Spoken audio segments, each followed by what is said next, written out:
வணக்கம். ஒரு டைரக்டருக்கோ திரைக்கதை ஆசிரியருக்கோ ஆரம்பத்தில் ஏற்படும் குழப்பம் எல்லாம் எனக்கும் இருக்கிறது. எங்கிருந்து ஆரம்பிக்கிறது? இந்த கதையை நாங்கள் சந்திச்சதை பற்றி ஆரம்பிக்கிறதா, முதல்ல எங்கே பார்த்ததுன்னு நினைக்கிறதா? எனக்கு தெரியவே தெரியாது. ஒரு பாவலர் பிரதர்ஸ்ன்னு தெரியும். நான் அமர் தான் இளையராஜான்னு நினச்சிட்டு இருந்தேன். ஒரு ஃபங்க்ஷனுக்கு போகிறோம், அங்கே இளையராஜா அப்படின்னா இவர் எந்திரிக்காமல் உட்காந்துட்டு இருக்காரு, வேற யாரோ நடந்து வர்றாங்க.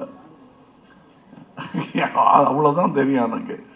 அதற்கு பிறகு சார் நான் இந்த மாதிரி மியூசிக்கு ரசிகன் ஆரம்பிச்சு அது கொஞ்ச நாளில் அண்ணன் ஆகி ஐயான் ஆகி அது இப்போ எல்லாரும் நினச்சிட்டு இருக்காங்க குணாவுக்கும் அபிராமிக்கும் ஒரு காதல் பாட்டு போட்டு கொடுத்துருக்காருன்னு. இல்லை, அது எங்களுடைய காதல் பாட்டு.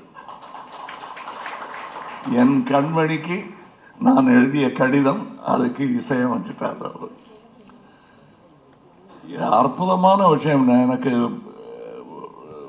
டைரக்டருடைய இது பார்க்கும்போது பெரிய பிரம்மாண்டமான வேலையும் தான். அந்த இளையராஜா அவர்கள் எனக்கு பாடும்போது ஒரு சந்நியாச மந்திரம் பாட வேண்டிய நேரம் வந்தபோது ஒன்றும் பாடெல்லாம் முயற்சி பண்ணாங்க, விட்டுருங்க அதுவாக வரும் அப்படின்னாரு. பாடலில் ஒரு பெரிய கிளாஸ் அன்னைக்கு எனக்கு கிடைத்தது. அது கவனம் பண்ணுறது, எஸ்பிபி குரலில் இருந்தால் நல்லா இருக்குமான்னு ட்ரை பண்ணுறது, அதெல்லாம் பண்ணாதீங்க, உங்களுக்குள்ள ஒன்று இருக்கு, அது கிடைச்சா போதும் அப்படின்னு சொன்னாங்க. அந்த மாதிரி ஈஸியாக இருக்கணுங்கிறது தான் அவரே உங்களுக்கு கொடுக்க போகிறாரு அந்த அட்வைஸை. அதை நானும் சொல்லுகிறேன். ஈஸி.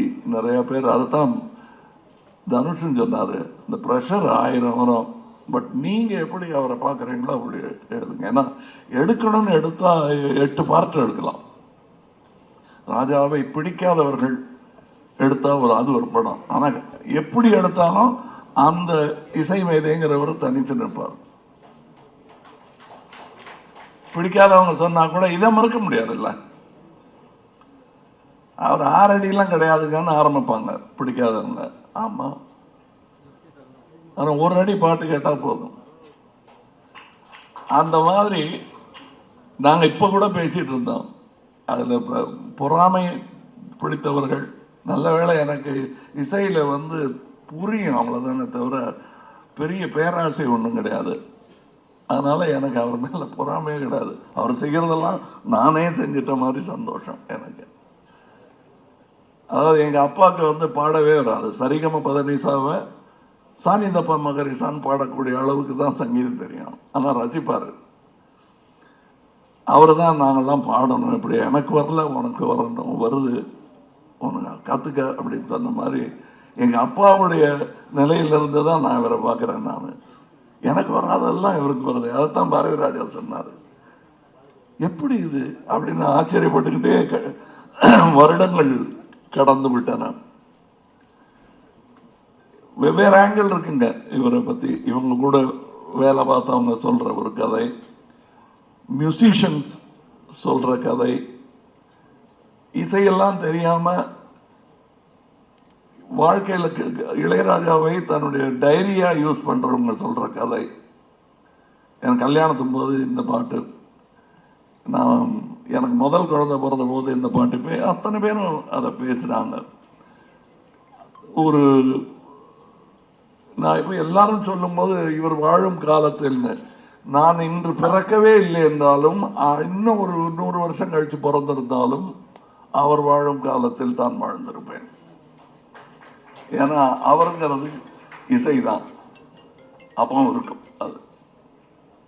அதுக்கு ஒரு உதாரணம் சொல்லணும்னா, நானும் அவரும் ரசிக்கும் ஒரு அமேடியஸ் மொசார்ட் என்ற படத்தில் ஒரு வயோதிக மியூசிஷியன் ஒருத்தர் இருந்திருப்பார். யாரும் இப்போ அந்த காலத்தில் பெரிய ஆளுங்க அவர் அப்படின்னு சொல்லி அவர் உட்காந்துருப்பார். அவர் மனநிலை சரியில்லாமல் உட்காந்துருப்பார். அவரை பார்க்க ஒருத்தர் போவார், நீங்கள் பெரிய மியூசிஷியன்னு கேள்விப்பட்டேன், நான் பெரிய மியூசிக்கெல்லாம் போட்டிருக்கேங்க, கம்போசர் அப்படின்ட்டு வாசிப்பார். இது நான் போட்டது. அப்படியா, கேட்டது இல்லையா? இல்லைங்க, இன்னொன்று பார்த்துக்கிறேன். இன்னொன்று வாசிப்பார், ரொம்ப நல்லா இருக்குங்க, கேட்டிருக்கீங்களான்னு. இல்லை, அப்படின்னு கொஞ்ச நாளையும் மறைச்சிட்டு இன்னொன்று வாசிப்பார், கூடவே சேர்ந்து பாடுவார். ஓ, இந்த பாட்டு நீங்க போட்டதானா? நோ, தட் வாஸ் மொசார்ட் அப்படின்னு. அது இன்னொருத்தனுடைய பொறாமை அதில் கொந்தளிக்க அங்கேருந்து ஆரம்பிக்கும் படம். தட் இஸ் இளையராஜான்னு சொல்றதுக்கு 1000 மியூசிஷியன்ஸ் இருக்கு. அந்த மாதிரி எனக்கு இப்போ நான் தான் சொன்னேன், சாயங்காலம் ஒரு ஃபங்க்ஷன் இருக்கு, எல்லாரும் மனம் விட்டு பேசினான்னா நீங்கள் நேரம் இங்கேருந்து அங்கே தான் வர வேண்டியிருக்கும் அப்படின்னு சொன்னேன்.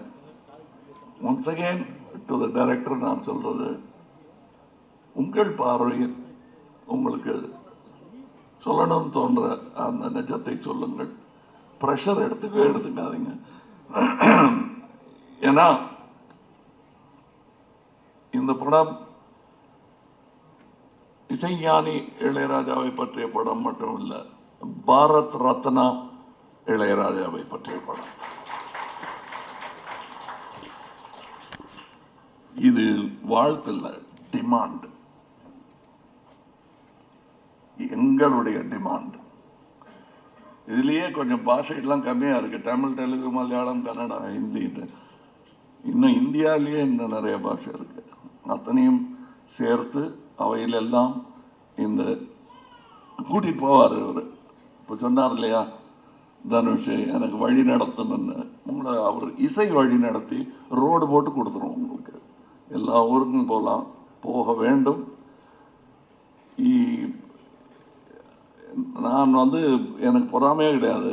அதான் நான் சொன்னேனே, சார்னு ஆரம்பிச்சு, அண்ணன் ஆரம்பிச்சு, ஐயான்னு ஆரம்பிச்சு, இப்போ வித்தியாசம் இல்லாமல் அவருக்கு பாராட்டு வரும் போதெல்லாம் எனக்கு வருவதாக எனக்கு தோன்றும்.